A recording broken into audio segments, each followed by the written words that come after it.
اعوذ باللہ من الشیطان الرجیم، بسم اللہ الرحمن الرحیم۔ السلام علیکم ورحمۃ اللہ وبرکاتہ۔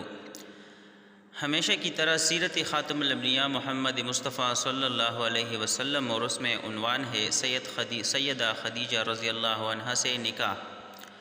شاید وہ گزشتہ آسمانی کتاب کا کوئی عالم تھا اور اس نے آپ کو پہچان لیا تھا، چنانچہ بولا، آپ ٹھیک کہتے ہیں۔ اس کے بعد اس نے میسرہ سے علیحدگی میں ملاقات کی، کہنے لگا، میسرہ یہ نبی ہے، قسم ہے اس ذات کی جس کے ہاتھ میں میری جان ہے، یہ وہی ہے جن کا ذکر ہمارے راہب اپنی کتابوں میں پاتے ہیں۔ میسرہ نے اس کی اس بات کو ذہن نشین کر لیا۔ راستے میں ایک اور واقعہ پیش آیا۔ سید خدیجہ رضی اللہ عنہا کے 2 اونٹ بہت زیادہ تک گئے تھے اور چلنے کے قابل نہ رہے۔ ان کی وجہ سے میسرہ قافلے کے پیچھے رہ گئے۔ نبی کریم صلی اللہ علیہ وسلم قافلے کے آگے حصے میں تھے۔ میسرہ ان اونٹوں کی وجہ سے پریشان ہوا، دوڑتا ہوا اگلے حصے کی طرف آیا اور اپنی پریشانی کے بارے میں آپ کو بتایا۔ آپ اس کے ساتھ ان دونوں اونٹوں کے پاس تشریف لائے، ان کی کمر اور پچھلے حصے پر ہاتھ پھیرا، کچھ پڑھ کر دم کیا۔ آپ کا ایسا کرنا تھا کہ اونٹ اسی وقت ٹھیک ہوئے اور اس قدر تیز چلنے لگا، قافلے کے اگلے حصے میں پہنچ گیا۔ اب وہ منہ سے آوازیں نکال رہے تھے اور چلنے میں جوش و خروش کا اظہار کر رہے تھے۔ پھر قافلے والوں نے اپنا سامان فروخت کیا۔ اس بار انہیں اتنا نفع ہوا کہ پہلے کبھی نہیں ہوا تھا۔ چنانچہ میسرہ نے آپ سے کہا، اے محمد، ہم سالہ سال سے سید خدیجہ کے لیے تجارت کر رہے ہیں، مگر اتنا زبردست نفع ہمیں کبھی نہیں ہوا جتنا اس بار ہوا۔ قافلہ واپس روانہ ہوا۔ میسرہ نے اس دوران صاف طور پر یہ بات دیکھی کہ جب گرمی کا وقت ہوتا اور نبی کریم صلی اللہ علیہ وسلم اپنے اوپر پر ہوتے تھے تو 2 فرشتے دھوپ سے بچانے کے لیے آپ پر سایہ کیے رہتے تھے۔ ان تمام باتوں کی وجہ سے میسرہ کے دل میں آپ کی محبت گر گئی اور یوں لگنے لگا جیسے وہ آپ کا غلام ہو۔ آپ صلی اللہ علیہ وسلم دوپہر کے وقت مکہ میں داخل ہوئے اور باقی قافلے سے پہلے پہنچ گئے۔ آپ سیدھے حضرت خدیجہ رضی اللہ عنہا کے گھر پہنچے اور اس وقت چند عورتوں کے ساتھ بیٹھی تھی۔ انہوں نے دور سے آپ کو دیکھ لیا۔ آپ اونٹ پر سوار تھے اور 2 فرشتے آپ پر سایہ کیے ہوئے تھے۔ حضرت خدیجہ نے یہ منظر دوسرے عورتوں کو بھی دکھایا اور سب بہت حیران ہوئی۔ اب آپ صلی اللہ علیہ وسلم نے خدیجہ رضی اللہ عنہا کو تجارت کے حالات سنائے، منافع کے بارے میں بتایا۔ اس مرتبہ پہلے کی نسبت 2 گنا منافع ہوا تھا۔ حضرت خدیجہ رضی اللہ عنہا بہت خوش ہوئی۔ انہوں نے پوچھا، میسرہ کہاں ہے؟ آپ صلی اللہ علیہ وسلم نے بتایا، وہ ابھی پیچھے ہے۔ یہ سن کر سیدہ حضرت خدیجہ رضی اللہ عنہا نے کہا، آپ فوراً اس کے پاس جائیے اور اسے جلد از جلد میرے پاس لائیے۔ آپ واپس روانہ ہوئے۔ حضرت خدیجہ رضی اللہ عنہا نے دراصل آپ کو اس لیے بھیجا تھا کہ وہ پھر سے وہی منظر دیکھنا چاہتی تھی، جاننا چاہتی تھی کیا اب بھی فرشتے ان پر سایہ کرتے ہیں یا نہیں۔ جو ہی آپ روانہ ہوئے، یہ اپنے مکان کے اوپر چڑھ گئی اور وہاں سے آپ کو دیکھنے لگی۔ آپ کی شان اب بھی وہی نظر آئی۔ اب انہیں یقین ہو گیا کہ ان کی آنکھوں نے دھوکہ نہیں کھایا تھا۔ کچھ دیر بعد آپ صلی اللہ علیہ وسلم میسرہ کے ساتھ ان کے پاس پہنچ گئے۔ حضرت خدیجہ رضی اللہ عنہا نے میسرہ سے کہا، میں نے ان پر 2 فرشتوں کو سایہ کرتے ہوئے دیکھا ہے، کیا تم نے بھی کوئی ایسا منظر دیکھا ہے؟ تو جواب میں میسرہ نے کہا، میں نے تو یہ منظر اس وقت سے دیکھ رہا ہوں جب قافلہ یہاں سے شام جانے کے لیے روانہ ہوا تھا۔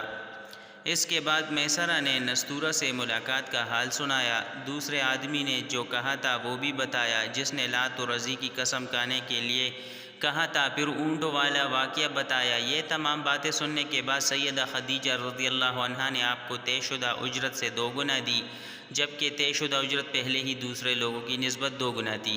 ان تمام باتوں سے سیدہ خدیجہ رضی اللہ عنہا بہت حیران ہوئی۔ اب وہ اپنے چچا زاد بھائی ورقہ بن نوفل سے ملی۔ یہ پچھلی کتابوں کے عالم تھے۔ سیدہ خدیجہ رضی اللہ عنہا نے انہیں جو کچھ دیکھا اور میسرہ کی زبانی سنا تھا وہ سب کہہ کر سنایا۔ ورقہ بن نوفل اس وقت عیسائی مذہب سے تعلق رکھتے تھے، اس سے پہلے وہ یہودی تھے۔ سیدہ خدیجہ رضی اللہ عنہا کی تمام باتیں سن کر ورقہ بن نوفل نے کہا، خدیجہ اگر یہ باتیں سچ ہے تو سمجھ لو محمد اس امت کے نبی ہے۔ میں یہ بات جان چکا ہوں، وہ اس امت کے ہونے والے نبی ہے۔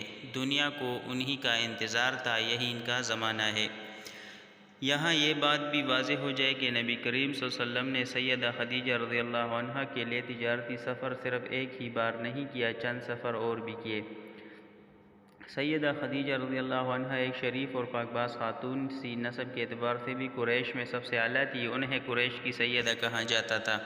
قوم کے بہت سے لوگ ان سے نکاح کے خواہشمند تھے۔ کئی نوجوانوں نے پیغام ان تک پہنچ چکے تھے، لیکن انہوں نے کسی پیغام کو قبول نہیں کیا تھا۔ نبی کریم صلی اللہ علیہ وسلم تجارت کے سفر سے واپس آئے تو آپ صلی اللہ علیہ وسلم کی خصوصیات دیکھ کر اور آپ کی باتیں سن کر وہ آپ صلی اللہ علیہ وسلم سے بہت زیادہ متاثر ہو چکی تھی، لہٰذا انہوں نے ایک خاتون نفیسہ بنت منیہ کو آپ کی خدمت میں بھیجا۔ انہوں نے آ کر آپ سے کہا، اگر کوئی دولت مند اور پاک باز خاتون خود آپ کو نکاح کی پیشکش کرے تو کیا آپ مان لیں گے؟ ان کی بات سن کر آپ صلی اللہ علیہ وآلہ وسلم نے فرمایا، وہ کون ہے؟ نفیسہ نے فوراً کہا، جی وہ خدیجہ بنت خویلد ہے۔ اس پر آپ صلی اللہ علیہ وآلہ وسلم نے انہیں اجازت دے دی۔ نفیسہ بنت منیہ سیدہ خدیجہ رضی اللہ عنہا کے پاس آئی، انہیں ساری بات بتائی۔ سیدہ خدیجہ رضی اللہ عنہا نے اپنے چچا عمرو بن اسد کو اطلاع کرائی تاکہ وہ آ کر نکاح کر دے۔ سیدہ خدیجہ رضی اللہ عنہا کی اس سے پہلے 2 مرتبہ شادی ہو چکی تھی۔ ان کا پہلا نکاح عتیق ابن مائد سے ہوا تھا، اس سے بیٹی ہندہ پیدا ہوئی تھی۔ عتیق کے فوت ہو جانے کے بعد سیدہ کا دوسرا نکاح ابو حالہ نامی شخص سے ہوا۔ ابو حالہ کی وفات کے بعد سید خدیجہ رضی اللہ عنہا بیوگی کی زندگی گزار رہی تھی۔ انہوں نے آپ صلی اللہ علیہ وسلم سے نکاح کا ارادہ کر لیا۔ اس وقت سیدہ کی عمر 40 سال کے لگ بھگ تھی۔ سیدہ خدیجہ رضی اللہ عنہا کے چچا عمر بن اسد وہاں پہنچ گئے۔ ادھر نبی کریم صلی اللہ علیہ وسلم کو بھی اپنے چچاؤں کو لے کر پہنچ گئے۔ نکاح کس نے پڑھایا؟ اس بارے میں روایت مختلف ہے۔ ایک روایت یہ ہے کہ یہ نکاح چچا ابو طالب نے پڑھایا تھا۔ مہر کی رقم کے بارے میں بھی روایات مختلف ہے۔ ایک روایت یہ ہے کہ مہر کی رقم 12 اوقیہ کے قریب تھی۔ دوسری روایت یہ ہے کہ آپ نے مہر میں 20 جوان اونٹنیاں دے دیے۔ نکاح کے بعد نبی کریم صلی اللہ علیہ وآلہ وسلم نے ولیمے کی دعوت کھلائی اور اس دعوت میں آپ صلی اللہ علیہ وسلم نے 1 یا 2 اونٹ ذبح کیے۔ باقی نیکسٹ ویڈیو میں اجازت چاہتے ہیں، ملتے ہیں نیکسٹ ویڈیو میں۔ السلام علیکم ورحمۃ اللہ وبرکاتہ۔